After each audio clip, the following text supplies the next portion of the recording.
Historias verdaderas, historias a medias, otras maquilladas por el tiempo y la memoria, algunas escondidas debajo de engaños, traiciones, mal de amores o meros olvidos. Historias que se enterraron junto a quienes las protagonizaron, esas que jamás conoceremos, esas también cuentan.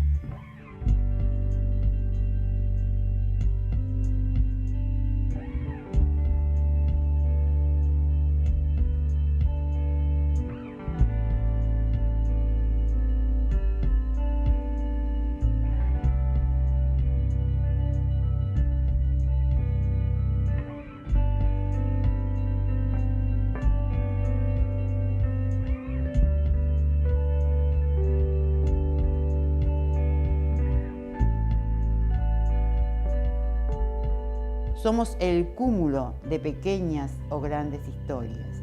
Nunca estamos solos en esto de construir nuestra memoria.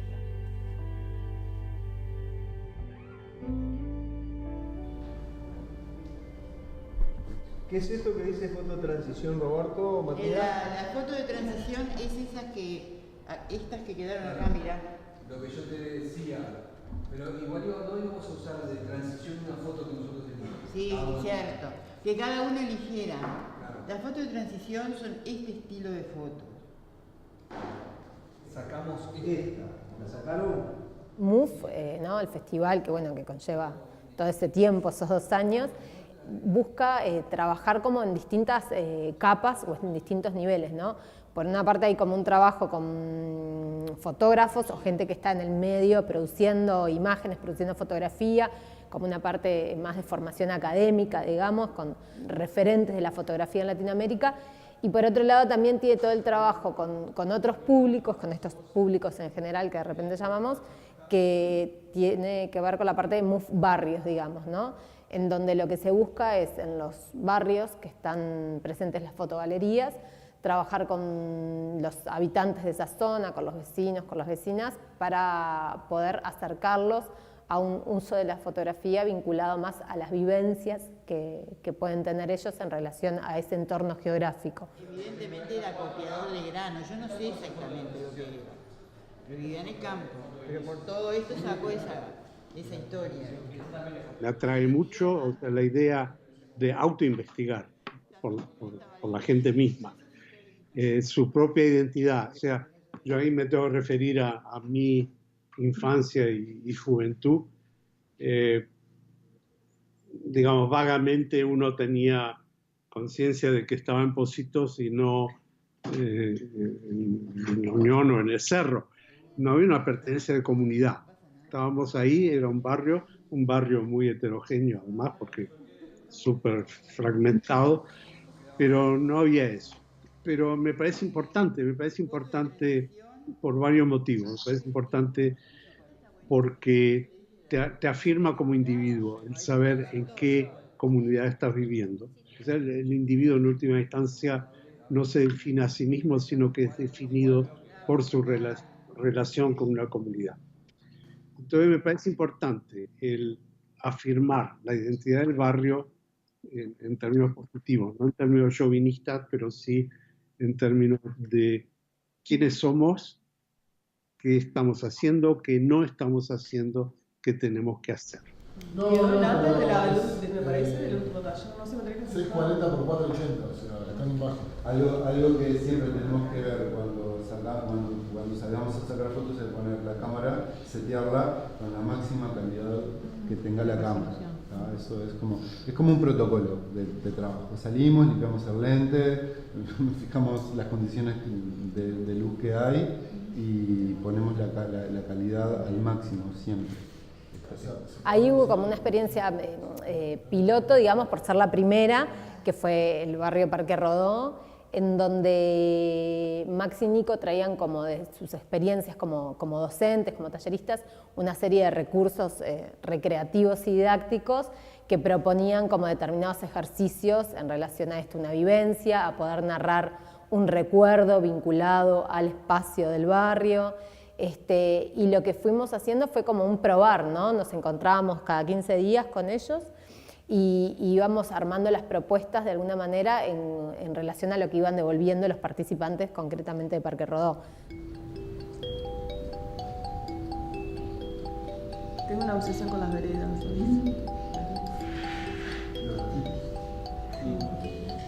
Veo veredas. Sabe que empezamos con una elección muy personal, muy así, solitaria. Y después un día llegamos en la casita del parque, porque nos autonombramos ahora caseteros, porque nos reuníamos ahí en esta casita. Y no sé si fue Max o Nico que dijo, bueno, vamos a ver las fotos colectivamente. Y fue lindo, disfruté tanto, porque traíamos 8, 15, Denise trajo 30 y tantas fotos. Yo soy muy obediente, traje las 8 que me pidió. Javier trajo como unas 40 fotos, cada uno traía un montón de fotos. Y empezamos a poner las fotos así en una mesa, pero la mesa era chica para tantas fotos. Y empezamos a elegir, y yo puse las mías, y Javier me dijo, pero me gusta esta. Y yo le dije, bueno, entonces confirmada esta. Y Denis decía, pero esta también es muy buena. Y después yo decía, no, Javier, la tuya me gusta esta. Y empezamos así, fue muy bonito eso, porque al final elegimos entre todos. Y con respecto a la edición, ¿cuántas fotos sacaste? Tenía 2 carpetas de 20 y cuando ustedes mandaron un mail hice una de 15. Pero tuve que hacer otra selección para llegar a 15. ¿Y el criterio cuál fue? El criterio dejé medio como que las 3 primeras eran mi visión de niña, porque yo miraba a través de ese puentecito. Los objetivos que nos plantearon como guías para trabajar tenían que ver con generar un grupo que se autovaliera y que trabajara sobre una premisa que era la vivencia, donde se hiciera, por un lado, un trabajo como de investigación personal, pero a su vez también que en ese trabajo individual empezar a aparecer lo interpersonal, lo grupal. Entonces, en ese diálogo es donde se iba armando el material para la exposición, que bueno, es otro de los objetivos fundamentales. O sea, esto termina con una exposición un año después, o bueno, en algunos casos un poco menos, pero un proceso largo. Y bueno, en ese proceso justamente iba compartiéndose todas esas microhistorias y bueno, de esas microhistorias se iba también entretejiendo la historia que cada grupo fue como presentando como final. Son fotos climáticas, ¿no? Y mucho manejo del tiempo. Eso sí. Pero todas tienen como un mundo propio. Una cosa que discutimos era qué medida el proceso es individual o colectivo. O sea, las fotos que sacan, ¿son fotos que representan al fotógrafo o representan al grupo? Y no es algo que puede decir, no, esto va a ser del grupo, pero el grupo tiene que discutir en qué medida van a adoptar la individualidad y en qué medida la van a repartir. Entonces, dentro de una serie de trabajos y ejercicios, podría haber las dos cosas, ¿no? Entonces, por ejemplo, en el Parque Rodó están juntando fotos de archivo familiar, que muy posiblemente la gente piense, bueno, esto es mío, es mi memoria, yo no quiero mezclarla con otras, porque es un sacrilegio. O pueden decir, no, busquemos saber qué hay de común en estos recuerdos y tratemos de explorar eso. O sea, son dos posibilidades. Pero no son accidentales, son una decisión de queremos mantener o no queremos. Hay otras que son basadas en vivencias y sensaciones, en que también la posibilidad es mantener, esto es mi experiencia personal, tal color, tal olor, tal imagen, o podemos hacer una ensalada de fotos en que cada foto no importe, sino que importa el total, como un rompecabezas, medio arbitrario, pero que al final da una configuración que representa al grupo y no a cada autor, que puede ser interesante, ¿no? Pero que no podés obligarlos a hacerlo. Y después, como que te costó elegir alguna foto, como en estas dos, como me parece como que te costó elegir cuál una a la otra, como una decisión, ¿sí? Igual que en esta. Como la palabra colectivo estaba mucho dentro de los objetivos, digamos, del festival también, como que fue un poco complicado en llegar a hilvanar todas las historias de cada uno para crear una propia historia, ¿no? Que bueno, después ahí cuando tuvimos todo el material nos encontramos con ese desafío, ¿no? Con Verónica Cordeiro, que fue la curadora del festival, en armar toda la propuesta final para la fotogalería. Que uno de los objetivos también era que la gente del barrio, o sea, las personas que viven en el barrio, era que se apropien también de la fotogalería, también, como futuro también.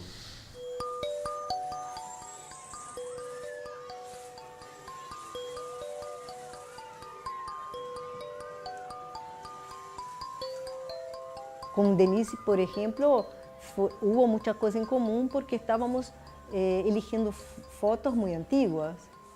Y eso fue muy íntimas también, de familia, de casa, de dentro de casa. Entonces, esta cosa del tiempo nos hizo pensar en una cosa muy común. Y después, con los otros, es siempre el Parque Rodó. Este sentimiento de estar en el Parque Rodó, de tener una historia con Parque Rodó.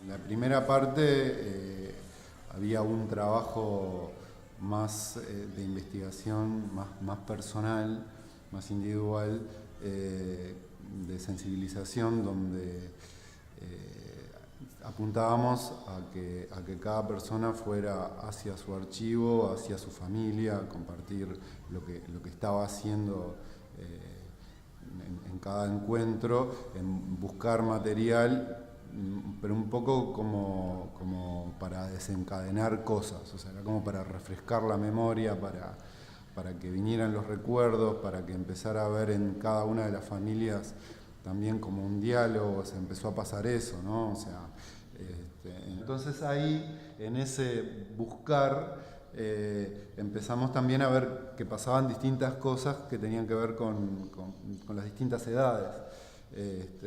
¿Quién guarda las fotos en la familia, ¿no? ¿Quién conserva la memoria?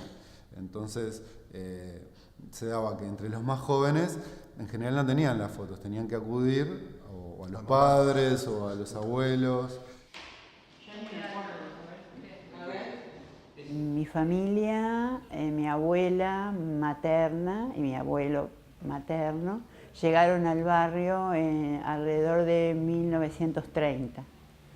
Se afincaron en el barrio, venían del interior y vinieron con sus 3 hijas más chicas, entre ellas estaba mi madre.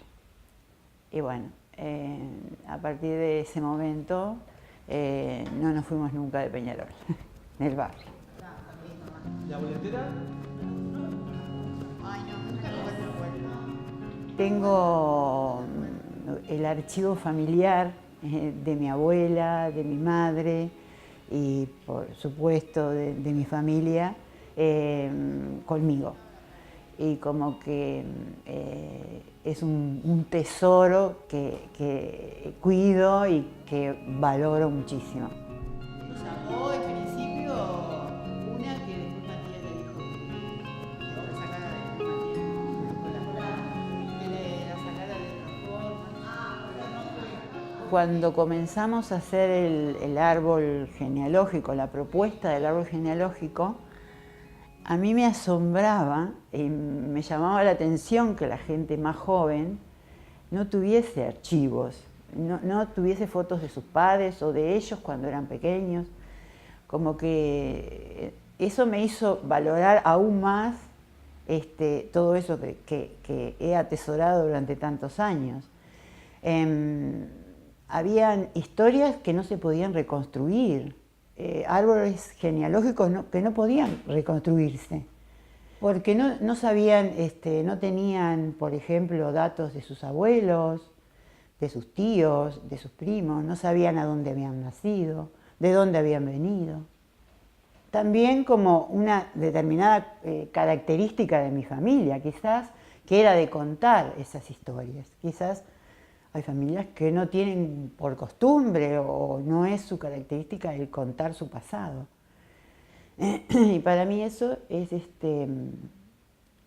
muy valioso. Y siempre lo he guardado y he tratado de transmitírselo a mis hijos. Y no importa que esas historias después se confundan o se entremezclen o se inventen. Para mí eso es lo que tiene más sabor, más lo que me gusta más de todas esas historias que yo he sentido de mi madre, de mi abuela, de mi madre, de mis tías, de mis primas. Muchos de los árboles genealógicos en realidad terminaron siendo líneas de tiempo, con muchas historias. Entonces hay una subjetividad muy potente, una subjetividad de cada uno y una afectividad hacia el barrio que tiene que ver con la historia del barrio, que va más allá o de la mano con la geografía, digamos, con el espacio. Desde que nací vivo en el cerro, tengo 26 años, viví siempre cerca, 2 o 3 cuadras. Es como, tenés todo. Tenía la escuela una cuadra, todos los supermercados cerquita, el liceo, fui al liceo del cerro, a los 2 liceos, ciclo básico y bachillerato. A donde nos reunimos, que es el Florencio, está en el cerro. Digo, toda la vida, mi familia, toda del cerro. Vamos agarrando así, uno de cada grupo y vamos generando... El cerro es un cable a tierra, no hay como venir de afuera y pasar el puente y ver el cerro, es como estoy en casa, es físico ya, se siente, es maravilloso. Acá tengo un mazo, ¿quién quiere un mazo? Una de las cosas que más me sorprendió y que fue en una de las primeras actividades donde tuvimos que hacer un mapeo de los lugares para después poder salir a sacar fotos, fue empezar a discutir, sí, yo voy por acá, pero este lugar es del cerro, esto no. Maxi preguntó a uno de los activadores, pero ¿hasta dónde es el cerro? ¿Dónde físicamente? Porque por un lado tenés la bahía, que inevitablemente es hasta ahí, pero para atrás del cerro, ¿es cerro? Y ahí empezamos a trabajar sobre eso y ver que no solo el barrio es geográfico, sino también que es parte de lo que a mí me dijeron de chica, que el cerro llega hasta esta calle, y otra persona que quizás es mayor considera que el barrio es más chico porque en su infancia era así. Eso fue sorprendente y quizás nosotros estando adentro no nos dimos cuenta y tuvo que venir Maxi a preguntarnos en un mapa, señalen los límites del barrio. Eso fue, hasta el día de hoy me queda acá en la cabeza.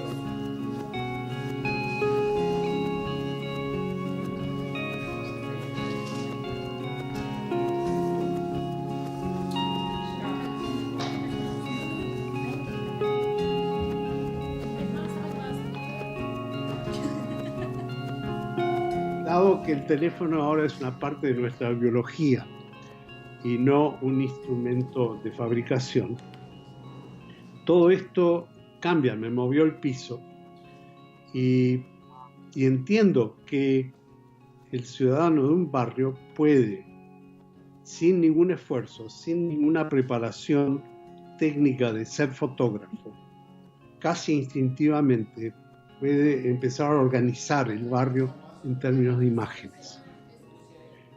Y la función nuestra, creo, es de hacer entender a los ciudadanos del barrio de cómo organizar esas imágenes para propósitos determinados. El asunto es que hay toda una energía y una documentación que no está hecha con conciencia y que me parece que potencialmente es fundamental para documentar el barrio en forma organizada, para crear casi un panel documental comunitario que haga un retrato colectivo de lo que es el barrio, que registre la historia del barrio, que registre la historia de la familia en el barrio, que permita proteger las cosas positivas que definen el lugar y que permiten corregir o demandar, exigir correcciones de las cosas que no están bien. Entonces, el organizar un poco más el cómo utilizar esa extensión corporal para el bien común.